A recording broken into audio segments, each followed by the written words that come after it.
Et comme tous les jours, l'heure du journal et des dernières infos des médias. Bonjour Lise Pressac. Bonjour François Claus. Merci d'être avec nous en ce 25 décembre. Et oui, profession doublure aussi. Et voilà, oui, nous sommes là à peu près tous les trois dans le studio en ce moment, dans ce registre. Donc ce sera une interview miroir tout à l'heure avec Julien Arnaud. Exactement. Alors on va commencer, Lise, Netflix avec ce constat. Netflix est tout simplement la 5e chaîne de télé en France. Oui, alors Netflix n'est pas apparu sur la TNT dans la nuit de Noël, mais si la plateforme de vidéo à la demande était une chaîne de télé, eh bien elle arriverait devant TMC, C8 et W9. C'est ce que révèle l'Observatoire 2019 du Centre national du cinéma, le CNC, avec une part d'audience mesurée à 3,5 millions de spectateurs par jour en moyenne.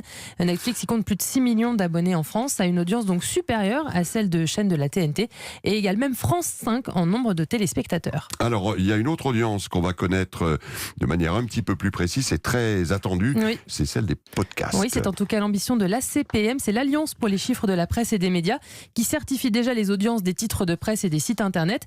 Et bien à partir du 1er janvier, l'association lance la certification de diffusion des podcasts. C'est une mesure qui permettra aux réalisateurs d'avoir une idée plus exacte du nombre d'écoutes et de téléchargements de leur contenu. Dans un secteur qui va être en plein développement au cours de l'année 2020, n'en pas douter. Direction Lise, Washington, où le musée de l'information, ferme ses portes. Oui, cela faisait plus de 10 ans que le News Museum était installé entre la Maison-Blanche et le Capitole. Ces murs viennent d'être vendus à une université. Le musée de l'information est connu notamment pour sa collection de unes de journaux du monde entier et ses expositions sur le 11 septembre et la chute du mur de Berlin notamment. Alors on ne sait pas encore ce qu'il adviendra de ces collections. Cela va nous prendre au moins 6 mois pour désinstaller les expositions et les stocker dans nos archives. Et une fois cette étape terminée, eh bien nous verrons ce que nous réserve l'avenir, a déclaré la porte-parole du musée de l'information. Alors le premier News Museum avait ouvert en 1997 à Arlington.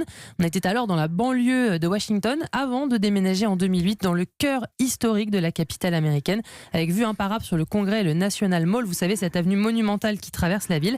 Il a accueilli 10 millions de visiteurs en plus de 20 ans. Oui, on souhaite bonne vie quand même au musée de l'information, mais oui. Quand on connaît les rapports entre l'actuel président et les journalistes, on se dit qu'il ne va pas y avoir peut-être beaucoup de soutien politique. Non, c'est pas gagné. Alors Lise, on va parler maintenant d'un documentaire diffusé ce soir sur France 5 dans l'émission Stupéfiant. Oui, programmation de Noël oblige. Le magazine présenté par Léa Salamé s'intéresse à Jésus et surtout à la représentation de la figure christique dans l'art.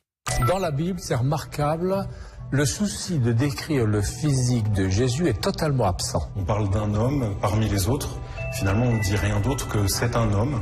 Et on ne dit pas exactement à quoi il ressemblait. On ne s'intéresse pas tellement à ça. Il n'y a pas la moindre mention pour savoir s'il était blond ou blanc, grand ou petit, zéro. Alors il n'a aucun visage et donc il a tous les visages, souvent ceux des opprimés d'ailleurs, et c'est ce paradoxe qui explique bien le documentaire de Stupéfiant. On ne sait pas à quoi il ressemble et pourtant il est celui qui a été le plus représenté dans l'art. Écoutez la co-réalisatrice du documentaire, Aurélia Perrault, au micro de Louise Bernard.